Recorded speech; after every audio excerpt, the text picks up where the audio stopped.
Hi to all, this is Akshita. I am teaching class 10 English, Unit 4, Films and Theatre. See reading A Tribute.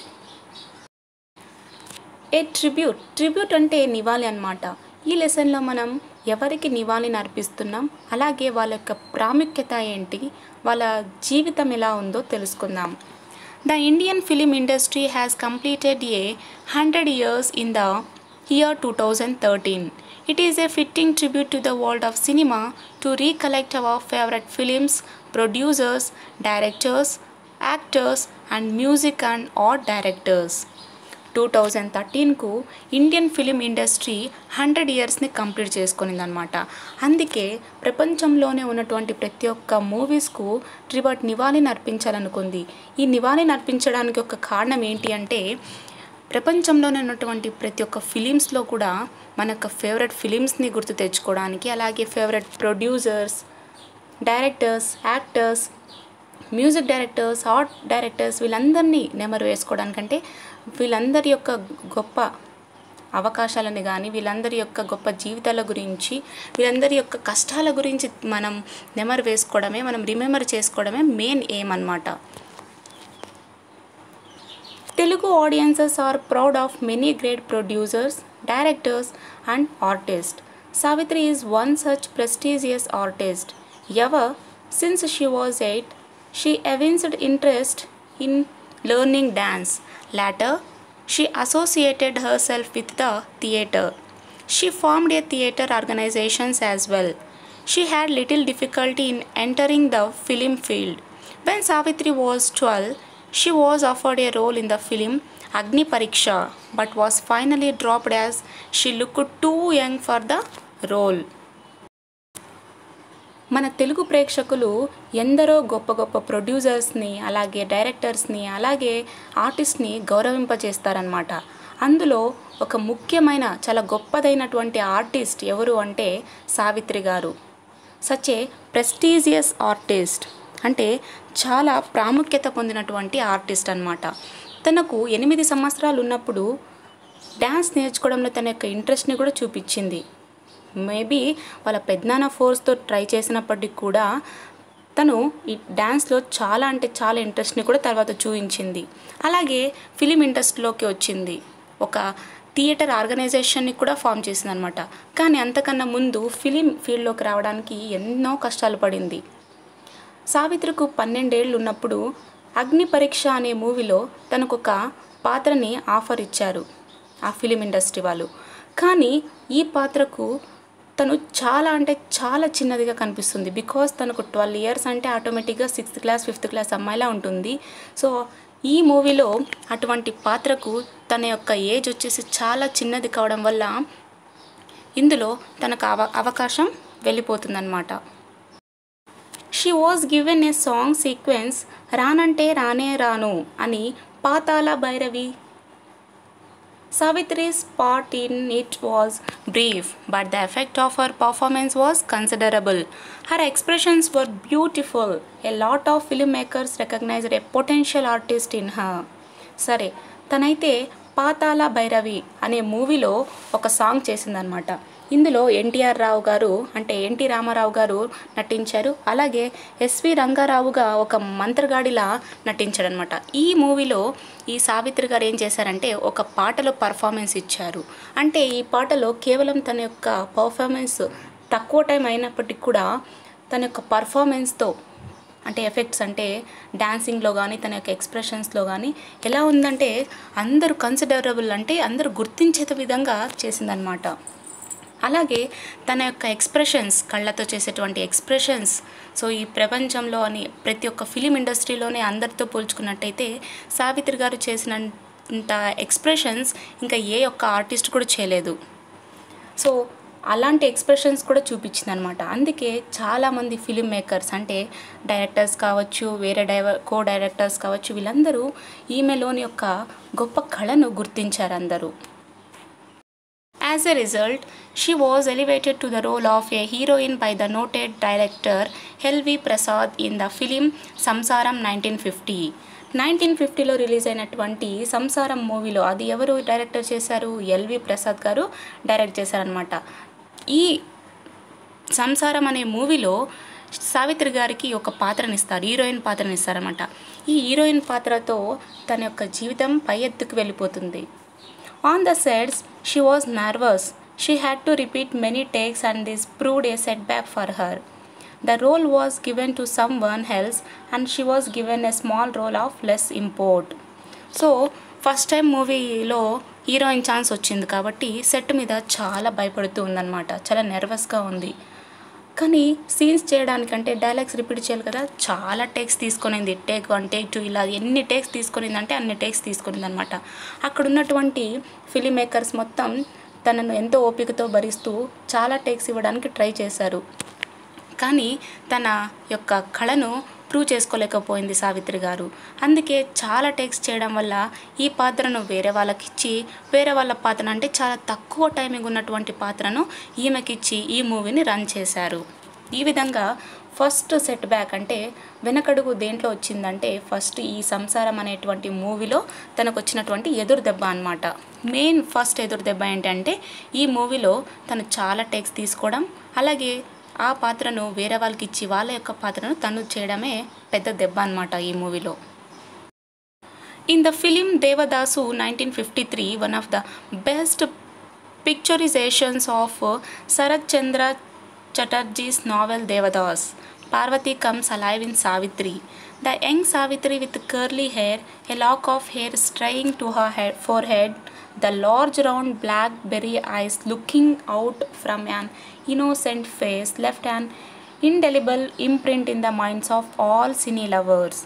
She portrayed Devada's love and the role of a rich man's wife marvelously. Savitri left her mark in this evergreen Telugu classic. సరే, శరత్ చంద్ర చటర్జీ యొక్క నావెల్లోని ఒక నావెల్ని తీసుకున్నారు. అదేంటి అంటే దేవదాస్ అనమాట. ఇది చాలా best picturisation అయినటువంటి నావెల్. ఇందులో ఏం చేసిందంటే పార్వతి ఒక లవ్వర్గా యాక్ట్ చేస్తుంది, అలాగే ఒక రిచ్ మ్యాన్ యొక్క వైఫ్గా కూడా యాక్ట్ చేస్తుంది. ఇందులో ఏముందంటే ఈ మూవీ పేరు వచ్చేసి దేవదాసు. నిజానికి సావిత్రి గారు ఇందులో నటించారు అని చెప్పకూడదు, జీవించారు అని చెప్పాలి. Parvati comes alive in Savitri అంటే సావిత్రి రూపంలో పార్వతిగా నటించకుండా పార్వతిగా నిజంగానే సావిత్రి గారు జీవించేశారు. అంతటి గొప్ప పిక్చరైజేషన్ ఏంటంటే ఈ దేవదాసు ఫిలిం అన్నమాట. ఇందులో పార్వతీదేవి తన యొక్క కర్లీ హెయిర్స్ అంటే ఉంగరాల జుట్టు అన్నమాట, తన నుదుటి మీద ఫోర్ హెడ్ మీద ఆ ఉంగరాల జుట్టు, పొడవు ఉన్నటువంటి ఉంగరాల జుట్టు నుదుటి మీద పడ్డాయి ఫోర్ హెడ్ మీద. అలాగే తన అమాయకపు ఫేస్ నుంచి చాలా నేరేడు పళ్ళులా ఉన్నటువంటి కళ్ళు బయటకు వస్తుంటే ఈ ఇండెలిబుల్ అంటే చెరగని ముద్ర ప్రతి ఒక్క సినీ లవర్స్కు చెరగని ముద్రలా పడిపోయింది. ఎవరు? సావిత్రి గారు. ఎందుకంటే తన అంతటి ఎక్స్ప్రెషన్స్ ఇస్తోంది, అంతటి ఫేస్లో ఇన్నోసెంట్ ఫేస్ని చూపించింది. ఇలాంటి ఎక్స్ప్రెషన్స్ ఎవరు ఇవ్వరని ఇందాకే చెప్పుకున్నాం కదా. ఈ మన సినీ ఇండస్ట్రీలోనే ఈమెకున్నటువంటి ఎక్స్ప్రెషన్ కిల్లర్ ఎవరు అంటే మహానటి సావిత్రి గారే. అలాగే ఈ మూవీలో తను దేవదాస్కు లవర్గా అంటే ప్రియురాలిగా నటించింది. అలాగే ఒక రిచ్ మ్యాన్, ఒక ధనవంతునికి భార్యగా కూడా ఎంతో చక్కగా నటించింది అనకూడదు, జీవించింది. ఇలాంటి మూవీలో అంటే ఈ మూవీ ద్వారా తనకు తెలుగు ఇండస్ట్రీలోనే చెరగని ముద్రని కూడా వేసుకునింది. ఎవరు? సావిత్రి గారు. అంతటి ప్రాముఖ్యత ఉన్నటువంటి సావిత్రి గారు ఈరోజు మహానటి అనే బిరుదుని కూడా పొందారు. ఈ దేవదాసు మూవీ ఎంత ఫేమస్ అయిందంటే ఈరోజు లవర్స్ కూడా ఏం చెప్పుకుంటారంటే దేవదాసు పార్వతిలానే చెప్పుకుంటారు. ఎందుకంటే ఇందులో చాలా మెయిన్ పాట ఏంటంటే, చాలా గొప్పదైన పాట ఏంటి అంటే, అంత భ్రాంతియేనా జీవితాన వెలుగింతేనా అనేటువంటి ఒక పాట చాలా అంటే చాలా ఫేమస్ అయినటువంటి పాట. సావిత్రి గారు ఇందులో తన యొక్క బాధను అంటే లవర్ని దూరం చేసుకున్నటువంటి బాధను మొత్తం తన యొక్క ఎక్స్ప్రెషన్స్ ఎంతగా చూపిస్తుందంటే నిజంగా జీవించారనమాట ఈ పాటలో. Savitri established her credentials with అర్ధాంగి in 1955. She gave an exceptionally brilliant performance as a woman forced to marry a mentally retarded person, ANR. She nurses him back to health. She also teaches a lesson to her in-laws who conspire against her husband. అలాగే 1955లో వచ్చినటువంటి movie అర్ధాంగి మూవీలో తన యొక్క qualities, తన యొక్క ప్రతిభను, అలాగే తన యొక్క అచీవ్మెంట్స్ని కూడా చూపించుకునేదన్నమాట. ఇందులో ఎటువంటి పర్ఫార్మెన్స్ ఇచ్చిందంటే దట్ వెరీ బ్రిలియంట్ పర్ఫార్మెన్స్ని కూడా చూపించింది. ఎలా అంటే ఒక పిచ్చి ముదిరినటువంటి పర్సన్కు ఇచ్చి మ్యారేజ్ చేస్తున్నారనమాట వాళ్ళ పేరెంట్స్. ఎవరిని? సావిత్రి గారిని ఇచ్చి. అంటే ఈ మూవీలో, అర్ధాంగి యొక్క మూవీలో ఈ సావిత్రి గారి యొక్క పాత్ర ఏంటంటే వాళ్ళ అమ్మ నాన్నలు ఒక పిచ్చివాడికి ఇచ్చి ఫోర్స్గా బలవంతంగా ఇచ్చి పెళ్లి చేస్తున్నప్పుడు తన యొక్క పాత్రని ఎలా చూపించారంటే అంత క్లారిటీగా చూపించారు. ఇక్కడ రిటార్టెడ్ పర్సన్ అంటే పిచ్చి ముదిరినటువంటి పర్సన్గా యాక్ట్ చేస్తున్నటువంటి ఎవరు అంటే ఏఎన్ఆర్ గారు, అంటే అక్కినేని నాగేశ్వరరావు గారు. ఈమె తన ఆరోగ్యం మామూలు స్థితికి రావడానికి ఒక నర్స్గా పనిచేసింది. అలాగే తన అత్తకు, ఎవరైతే ఈ అత్త అంటే తన హస్బెండ్ ఉంది కదా, తన హస్బెండ్ పైన కుట్ర చేస్తున్నటువంటి అత్తకు కూడా ఒక మంచి గుణపాఠం కూడా నేర్పించింది ఈ ఫిలింలో. ఈ ఫిలిం కూడా తనకు ఎంతో గొప్పతనాన్ని అలాగే ప్రాముఖ్యతని తెచ్చిపెట్టాయి. Savitri captured the audiences with her charm and magnificent acting. She was able to convey a wide range of feelings through her expressive eyes. సరే, సావిత్రి గారు తన యొక్క ప్రేక్షకులకు ముగ్ధురాలైపోయిందనమాట. అంటే ప్రతి ఒక్కరు కూడా, ప్రతి ఒక్క సినీ లవర్ కూడా ఆమె యొక్క చామానికి, అంటే తన యొక్క రంగుకు అలాగే తన యాక్టింగ్కు అందరూ ముగ్ధురాలైపోయారు. కేవలం తన కళ్ళ యొక్క ఎక్స్ప్రెషన్స్తోనే ప్రతి ఒక్క ఫీలింగ్స్ని కూడా కన్వే చేసేది. అంటే ప్రతి ఒక్క ఫీలింగ్ని కూడా తెలియజేసేది. బాధలో ఉన్న, కష్టాల్లో ఉన్న, నవ్వుతూ ఉన్న, సంతోషం ఉన్న ప్రతి ఒక్క ఎక్స్ప్రెషన్, ప్రతి ఒక్క ఫీలింగ్ కూడా తన కళ్ళతోనే చూపించేది. అటువంటి గొప్ప నటి ఎవరు అంటే సావిత్రి గారు. Her mischievous look it captivates anyone. The look of fake anger provokes. The look filled with real anger pierces the heart. The look of passion while waiting for her lover. The pain-filled look when her love fails. The confident look that seems ready to face any situation. All these myriad emotions are hidden in her eyes. The dimensions are endless and pages can be filled to describe the magic spell of her eyes. అంటే తన యొక్క mischievous look, తన కొంటె చూపులు అందరినీ ఆకట్టుకునేవి. ఎలా అంటే fake కోపం చూపిస్తున్నప్పుడు, అంటే ఫేక్ యాంకర్ చూపిస్తున్నప్పుడు ఓ సావిత్రి గారు అయితే కోపంగా ఉన్నారని మనకు తెలియజేసేది. కానీ ఎప్పుడైతే నిజంగా తనకు తానే అటువంటి సిచ్యువేషన్ వచ్చినట్టుగా, తనకు తానే కోపం వచ్చినట్టుగా రియల్గా జీవించేస్తే అప్పుడు ప్రతి ఒక్క మనసుల్ని, అంటే ప్రతి ఒక్క ఆడియన్స్ మనసుల్లోకి చొచ్చుకుపోయింది అటువంటి ఐ ఎక్స్ప్రెషన్ ఎప్పుడు రియల్గా కోపం వచ్చినప్పుడు. అలాగే తన ప్రియుడి కోసం వెయిట్ చేస్తున్నప్పుడు చూసేటువంటి లుక్స్, కొంటె చూపులు కానీ, అలాగే తన లవ్ ఫెయిల్ అయినప్పుడు తన గుండెల్లో ఫిల్ అయిపోయినటువంటి బాధని కూడా తన కళ్ళల్లో చూపించడం, అలాగే ఎలాంటి సిచ్యువేషన్స్ వచ్చినా, కష్టాలు వచ్చినా వాటన్నిటిని ఎదుర్కొనేంత కాన్ఫిడెన్స్ తన కళ్ళల్లో చూపించడం, ఇలాంటివన్నీ తన కళ్ళల్లోనే దాచిపెట్టేసుకొనింది ఎవరు? సావిత్రి గారు. అలాంటి డైమెన్షన్స్, అంటే అలాంటి డైమెన్షన్స్ని మనం వివరించడానికి చాలా ఎండ్లెస్, అంటే ఇది కొనసాగుతూనే ఉంటుందన్నమాట తన గురించి చెప్పాలంటే. అలాగే తన కళ్ళ గురించి మ్యాజిక్, అంటే ప్రతి ఒక్క ఎక్స్ప్రెషన్ చెప్తూ ఉంటుంది కదా, ప్రతి ఒక్క ఎక్స్ప్రెషన్ చూపిస్తూ ఉంటుంది కదా కళ్ళ ద్వారా. తన కళ్ళ యొక్క మ్యాజిక్ని కూడా డిస్క్రైబ్ చేయాలంటే కొన్ని పేజెస్ కూడా ఫిల్ అవుతాయి అన్నమాట. అంతటి మహానటి సావిత్రి గారు. Savitri's amazing talent was in full form in Missamma, a hit comedy that established Savitri's place firmly as a star. Mary in the film comes into an agreement with a Hindu youth, M.T. Rao NTR, to pretend as a couple in order to get a job in a school. Mary was a Christian to the core, whereas Rao was a tolerant Hindu. What results in is a 3-hour pure comedy for the audience. సరే, సావిత్రి గారి యొక్క amazing talent ఏ రూపంలో మళ్ళీ మనకు కనిపించిందంటే అది Missamma film ద్వారా. ఈ మిస్సమ్మ అనే ఫిలిం చాలా కామెడీ ఫిలిం అన్నమాట. ఇందులో ఈ సావిత్రి గారు తన యొక్క స్థానాన్ని గొప్ప స్టార్ రూపానికి తీసుకొని వెళ్ళింది ఈ మూవీ.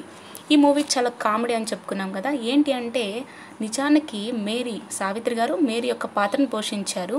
మేరీ వచ్చేసి ప్యూర్ క్రిస్టియన్ అనమాట. అలాగే ఇక్కడ నటిస్తున్నటువంటి ఎన్టీఆర్ గారు ఒక టాలరెంట్ హిందూ, సాంప్రదాయమైనటువంటి హిందూ కులానికి చెందినటువంటి వాడు. వీళ్ళిద్దరికూ జాబ్ రావాలని చెప్పి భార్యాభర్తలుగా నటిస్తూ ఉంటారు. ఎందుకంటే ఒక స్కూల్లో కేవలం భార్యాభర్తలకు మాత్రమే జాబ్ ఇస్తారని చెప్పి వీళ్ళిద్దరూ ఒక ఒప్పందం చేసుకొని, ఒక అగ్రిమెంట్ చేసుకొని భార్యాభర్తలుగా నటిస్తూ ఉంటారు. కానీ నిజానికి మేరీ ఎన్నో కష్టాలు చేసి, అంటే ఎన్నో ఇబ్బందులు పెట్టినా, ఎలాంటి మాటలు మాట్లాడినా కూడా ఈ ఎంటీ రావు అంటే ఎన్టీఆర్ నటిస్తున్నాడు కదా ఇందులో, సో ఇది చాలా భరిస్తాడనమాట. చాలా కామెడీగా ఉంటుంది ఈ మూవీ. 3 అవర్స్, నిజంగా 3 అవర్స్ ఫుల్ కామెడీని ఇచ్చింది ప్రతి ఒక్క ప్రేక్షకులకి. అటువంటి ఫిలిం ఏది మిస్ అమ్మ. ఎంతో ప్రాముఖ్యతని అలాగే గొప్ప స్టార్ని కూడా చేసింది ఈ movie. Savitri was adored for the matchless is in expression. Meena Kumari, the heroine of Hindi film, said, "When I watch Savitri's acting, I usually get doubts about my own acting. Her strikingly expressive eyes and her superb sense of timing made her one of the greatest actresses." Amitabh Bachchan felt Savitri was one of the first actresses with unbelievable spontaneity. సరే, బాలీవుడ్కు సంబంధించినటువంటి ఒక actress, heroine వచ్చేసి మీనా కుమారి.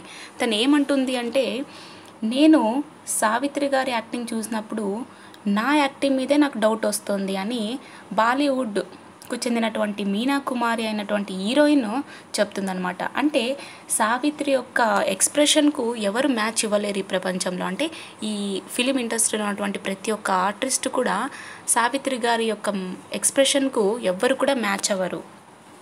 అటువంటి I expression killer అయినటువంటి సావిత్రి అన్నమాట. మీనా కుమారి గారు అదే అంటున్నారు. తన యాక్టింగ్ చూసినప్పుడు నా సొంత యాక్టింగ్ మీద నాకే డౌట్ వస్తుంది. అంతటి యాక్టింగ్, అంటే నిజానికి యాక్టింగ్ అనకూడదు, జీవించేస్తున్నారు తను అని అంటోంది. తన యొక్క కళ్ళతో అలాగే తన యొక్క టైమింగ్స్కు కూడా తనకు గొప్ప యాక్ట్రెస్గా, గొప్ప నటిగా రావడానికి మెయిన్ కారణం ఏంటి అంటే తన ఎక్స్ప్రెసివ్ ఐస్ అలాగే తన యొక్క సెన్స్ ఆఫ్ టైమింగ్ ద్వారా తను ఈరోజు ఒక గొప్ప యాక్ట్రెసెస్ అంటే గొప్ప నటి అయింది అని కూడా అంటారు. అలాగే అమితాబ్ బచ్చన్ గారు ఏమంటారంటే, Savitri was one of the first actresses with unbelievable spontaneity అంటే టైమింగ్కు, అంటే 2 కన్నీటి చుక్కలేనా, కేవలం రెండు కన్నీటి చుక్కలు రాల్చనా అని ఆ మూవీలో చేసింది కదా. ఆ మూవీలో టైమింగ్ ఎలా ఇచ్చింది, అలాగే ప్రతి ఒక్క భావాలకు తన టైమింగ్ని మెయింటైన్ చేయడంలో ఫస్ట్ యాక్ట్రెస్ ఎవరు అంటే సావిత్రి గారు అని చెప్పి అమితాబ్ బచ్చన్ ఒక ట్వీట్ ఇచ్చాడనమాట. Maya Bazar is another film that brought fame to Savitri. She played the role of Sasirekha, recollecting the 16 Annas Telugu lass clad in Parikini. In the song, Alli Billi Ammaiki reminds us of the rich Telugu culture of yesteryears. సావిత్రికి మంచి fame పెట్టినటువంటి film ఇంకోటి ఏంటి అంటే మాయాబజార్ అన్నమాట. ఇందులో శశిరేఖ పాత్రను పోషిస్తుంది సావిత్రి. 16 వర్ణాలు కలిగినటువంటి తెలుగు అమ్మాయి, పరికిణిలో ఉన్నటువంటి తెలుగు అమ్మాయిని గుర్తు చేసుకోవడానికి ఒక సాంగ్ కూడా చేశారు. అదే సాంగ్ ఏంటి అంటే అల్లి బిల్లి అమ్మాయికి, అంటే చెలికత్తెలందరూ తన చుట్టూ చేరి అల్లి బిల్లి అమ్మాయికి పెళ్ళంట అని ఇలా ఒక పాట కూడా ఉంది ఆ మూవీలో మాయాబజార్లో.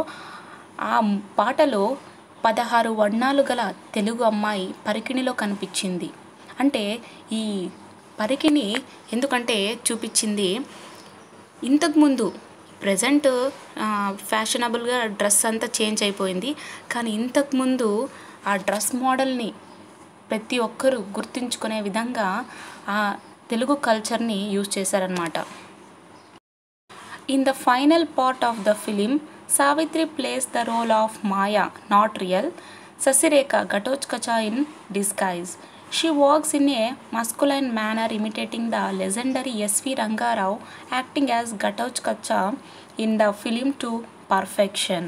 అలాగే ఆ మూవీ ఎండింగ్లో ఫైనల్ పార్ట్ ఏముందంటే సావిత్రి గారు వచ్చేసి మాయా అంటే శశిరేఖ యొక్క పాత్ర ఏమంటే మాయ అన్నమాట. అందులో రాక్షసుడు అయినటువంటి ఘటోత్కచ రూపంలో వచ్చినటువంటి శశిరేఖ పాత్రని పోషిస్తోంది. నిజానికి ఇది శశిరేఖ అయితే కాదు, మాయ అన్నమాట. అలాగే ఎస్వి రంగారావుని ఇమిటేట్ చేస్తూ ఒక మగవారిలా లెజెండరీ అయినటువంటి ఎస్వి రంగారావు యొక్క తన యొక్క పాత్రను కూడా తను ఇమిటేట్ చేసిందనమాట. ఎవరు? సావిత్రి గారు. ఏ రూపంలో ఎస్వి రంగా గారు చేశారంటే, ఎస్వి రంగారావు గారు ఘటోత్కచ పాత్రను పోషించారు. అటువంటి పాత్రను ఇమిటేట్ చేస్తూ శశిరేఖ గారు ఎంతో, అంటే సావిత్రి గారు ఎంతో నటన కూడా చేశారనమాట. పర్ఫెక్షన్ కూడా ఇచ్చింది. యాజ్ ఇట్ ఈజ్గా ఎస్వి రంగారావు గారిని చూసినట్టుగానే తన యొక్క ఇమిటేషను, యాక్టింగ్ మొత్తం అలా చేసిందనమాట. The theatre racks with laughter when Lakshmana Kumara Relangi is teased by Maya Sasirekha. She switches from the feminine to the masculine in the twinkling of an eye, and needless to say, a female artist displaying masculine demon qualities with a club in hand has no parallel. ఈ మూవీలో ఒక comedy ఉందన్నమాట. ఏంటి అంటే, మాయా శశిరేఖ లక్ష్మణ కుమార్ అంటే రేలంగి గారు ఇందులో పాత్రను పోషించారు. లక్ష్మణ కుమార్ అనేటువంటి పాత్రను పోషించారు. అతన్ని టీస్ చేయడంలో ఎంతో లాఫ్టర్ అంటే కామెడీని కూడా ప్రొడ్యూస్ చేసింది ఈ మూవీ. అలాగే మనం ఈ మూవీని చూస్తున్నప్పుడు మనం కళ్ళు తెరిచి, అంటే కనురెప్ప మూసి తెరిచే లోపల మాయా శశిరేఖగాను అలాగే ఘటోత్కచగాను ఇలా ఒకరికొక పాత్రను మైమరిపిస్తూ నటించింది. అంతటి గొప్ప నటురాలు సావిత్రి గారు. తన చేతిలో గదను పెట్టుకొని, అంటే ఘటోత్కచ తన చేతిలో గదను పట్టుకొని ఆ బిహేవియర్ మొత్తం చూపిస్తుంటాడు కదా, తను కూడా కేవలం ఒక ఫీమేల్ ఆర్టిస్ట్ అయినప్పటికీ కూడా ఒక మగవారి, అంటే రాక్షస రాజు అయినటువంటి ఒక మగవారి లక్షణాన్ని కూడా చూపించడంలో ఎవ్వరూ సాటిలేరనమాట. అంతటి గొప్ప నటురాలు. Savitri gets total involved in whatever role she plays. Chivaraku Migiledi is one such film. She played the role of nurse in a psychiatric ward. In a particular scene, the nurse has a nervous breakdown and cries uncontrollably. The shot was over. Cut, the director said. But Savitri, who played the role, could not stop crying. Everyone in the set had to run to her and pacify her. The film became a milestone in her career. సరే, సావిత్రి గారికి ఇంకొక chance వచ్చిందనమాట. ఏంటి అంటే, చివరకు మిగిలేది ఒక movie.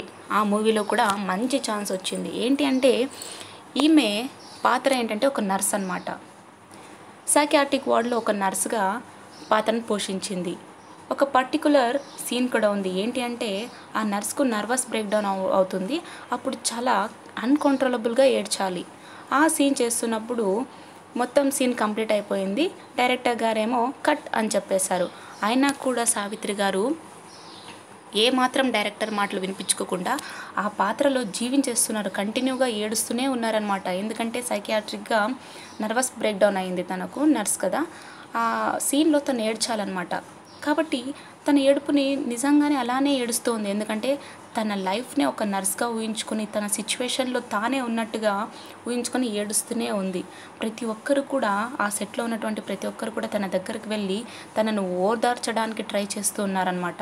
అంటే ఆ మూవీలో, అంటే ఆ సీన్లో అంత లీనమైపోయింది. ఎవరు?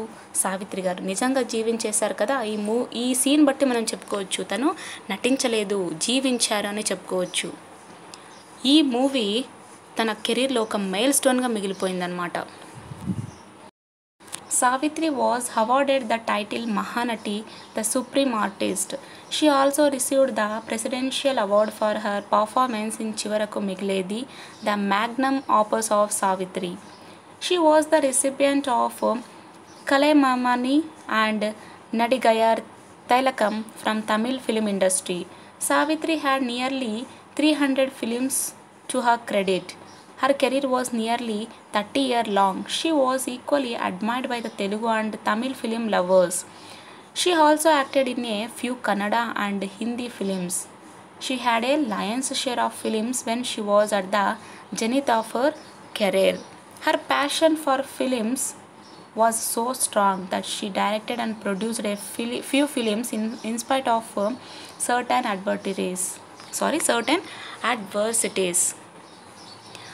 ఈ చివరకు మిగిలేది మూవీ చేసింది కదా, తన పర్ఫార్మెన్స్కు ప్రెసిడెన్షియల్ అవార్డు కూడా వచ్చింది. అలాగే తనకు ఒక బిరుదునిచ్చారు, సుప్రీం ఆర్టిస్ట్గా ఒక బిరుదునిచ్చారు. ఏంటి అంటే మహానటి బిరుదునిచ్చారు. చివరకు మిగిలేది ఒక ఫిలింకు పర్ఫార్మెన్స్ చూసి ప్రెసిడెన్షియల్ అవార్డుని కూడా ఇచ్చారు. అలాగే ఈమె కేవలం తెలుగు ఇండస్ట్రీలోనే కాకుండా తమిళ్ ఫిలిం ఇండస్ట్రీలో కూడా పేరును సంపాదించుకొనింది. ఏం రిసిప్రెంట్ అంటే తను ఏమి పొందింది అంటే కలైమమని అండ్ నడిగయర్ తైలకంని కూడా పొందింది. అలాగే తన జీవితంలో 300 ఫిలిమ్స్ కూడా చేసింది. నియర్లీ ఫిలిం ఇండస్ట్రీలో 30 years జర్నీ చేసిందనమాట. కేవలం తెలుగులోనే కాకుండా అంటే తెలుగు ప్రేక్షకుల మనసులనే కాకుండా తమిళ్ ఫిలిం ఇండస్ట్రీలో కూడా తమిళ్ ఫిలిం లవర్స్ని కూడా తను ఆకట్టుకుంది. అలాగే కొన్ని మూవీస్ కూడా చేసింది కన్నడలో, హిందీలో. తన యొక్క కెరీర్ ఎండింగ్లో ప్రతి ఒక్క మూవీస్ వస్తూ ఉంటాయి కదా, అప్పుడు అంటే తను ఉన్నప్పుడు తన యొక్క కెరీర్ చివరిలో తనకు ఆపర్చునిటీస్ ఎలా ఉండేవంటే నియర్లీ ఒక 100 ఫిలిమ్స్ చేస్తే 80 ఫిలిమ్స్ తనే చేసేదంట. అంటే లయన్స్ షేర్ ఆఫ్ ఫిలిమ్స్లో అంతటి షేర్ తనకుంది. అలాగే తనకు ఎన్నో కష్టాలు ఉన్నప్పటికీ కూడా ఫిలిమ్స్ మీద ప్యాషన్ ఉండడం వల్ల, ఇష్టం ఉండడం వల్ల కొన్ని ఫిలిమ్స్ని తనే డైరెక్ట్ చేసింది, అలాగే ప్రొడ్యూస్ చేసింది కూడా. Savitri was a human artist. She was generous to the people who were in need. Once, she donated all the jewelry she was wearing to the Prime Minister's fund. Her rise as a star was like a meteor. She left the world in 1981, leaving an envied and unsurpassed legacy behind her. Savitri గారు ఒక గొప్ప మానవత్వం కలిగినటువంటి artist అన్నమాట. అలాగే ఎవరైనా కష్టాల్లో ఉన్న, అవసరాల్లో ఉన్నప్పుడు కూడా తను ఎంతో సహాయం చేసింది. ప్రైమ్ మినిస్టర్ ఫండ్కు తను వేసుకున్నటువంటి జ్యువెలరీ మొత్తాన్ని తీసి ఇచ్చేసింది. మనం మహానటి మూవీలో చూసినట్టయితే ఒక సీన్ని చూస్తాం. ఒక స్టేషన్కో ఒక ఆఫీస్కో వెళ్ళి తను కొంత ఫండ్స్ని ఇస్తూ ఉంటుంది. కానీ ఆలోచిస్తూ ఈ ఫండ్కు నేను ఇచ్చే అమౌంట్ చాలా తక్కువ అని చెప్పి తన కూతురు తన దగ్గర ఉన్నటువంటి జ్యువెలరీని మొత్తం తీసి ఇచ్చేస్తుంది. అంత గొప్ప మనసు గల మహానటి ఎవరు అంటే సావిత్రి గారు. ఈరోజు ఒక స్టార్గా ఎదిగిపోయారు. ఉల్క గ్రహం అంటాం, అంటే స్పేస్లో ఉన్నటువంటి ఉల్క గ్రహం తను ఎలా ఎదిగిపోయిందంటే ఒక స్టార్లా ఎదిగిపోయింది. 1981లో తన తుది శ్వాస విడిచారు, అంటే ఈ ప్రపంచాన్ని మొత్తం విడిచి వెళ్ళిపోయారు. కానీ కేవలం తన బాడీ మాత్రమే మనకు అవైలబుల్గా లేదు, కానీ తన యొక్క కళ కానీ అలాగే తను చేసినటువంటి యాక్షన్, జీవించడం, నటన అనకూడదు, జీవించడం ఇంకెవరు ఏ యాక్ట్రెస్ కూడా చేయలేదు, ఏ ఆర్టిస్ట్ కూడా చేయలేదన్నమాట. సో అలా తను ఫేమస్ అయిపోయింది. Savitri is no more, but she is among hers with her unforgettable roles. Her versatility lives on and on and on. Savitri గారి నిజానికి మన దగ్గర లేరు, కానీ తను చేసినటువంటి పాత్రలు ఎన్నో గొప్పవి. ప్రతి ఒక్కటి కూడా మన జీవితాలకు ఎగ్జాంపుల్గా ఇచ్చేవన్నమాట.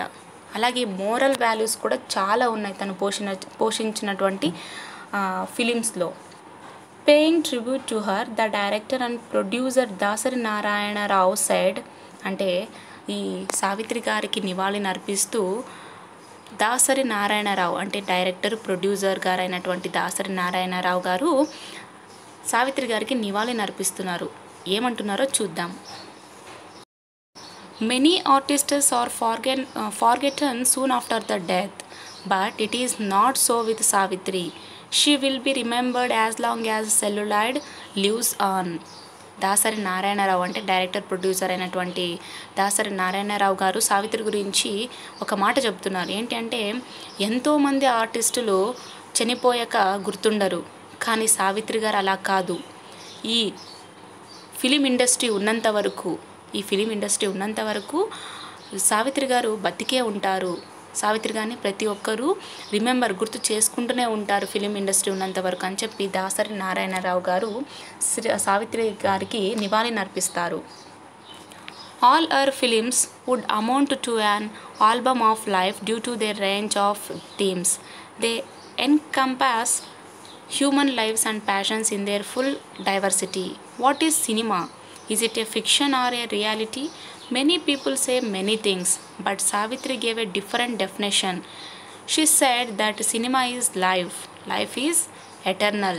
So, is cinema because life runs through it, and Savitri is eternal since she gave that life to cinema. అంటే తను చేసినటువంటి ప్రతి ఒక్క ఫిలిమ్స్లో పాత్రలు తీసుకున్నట్టయితే అంటే దేవదాస్లో చేసినటువంటి పార్వతి యొక్క పాత్ర కానీ అలాగే మిస్సమ్మలో చేసినటువంటి మేరీ పాత్ర కానీ ఇవన్నీ తీసుకున్నట్టయితే తన జీవితంలో ఇవన్నీ ఒక ఆల్బమ్ అని అంటున్నాడు. అలాగే సినిమా అని ఏంటి అని అడిగితే మనం ఒకరు నటన అంటాం, కొంతమంది ఏమో ఫిక్షన్ ఒక కల్పన అని అంటుంటాం. కానీ సావిత్రి గారు ఏమన్నారంటే సినిమా అంటే ఏంటి అంటే సినిమా అంటే జీవితానికి ముగింపు లేదు అని అంటారు. అంటే సినిమా ఉందంటే మన జీవితం నడుస్తున్నట్టే అని చెప్తోంది. సో సావిత్రి గారు కూడా ఎటర్నల్ అంటే సావిత్రి గారికి చావు లేదు, ముగింపు లేదు. ఈ సినిమాలు ఉన్నంత వరకు తను బతికే ఉంటుంది, తన జీవితం కూడా మనకు తెలుస్తూనే ఉంటుంది అని ఈ దాసరి నారాయణరావు కూడా తన నివాళిని అర్పిస్తాడు. ఈ విధంగా మన Telugu film industry great artist అయినటువంటి మహానటి సావిత్రి గారి ట్రిబ్యూట్ అనమాట, అంటే నివాళి అనమాట. Thank you. బాయ్.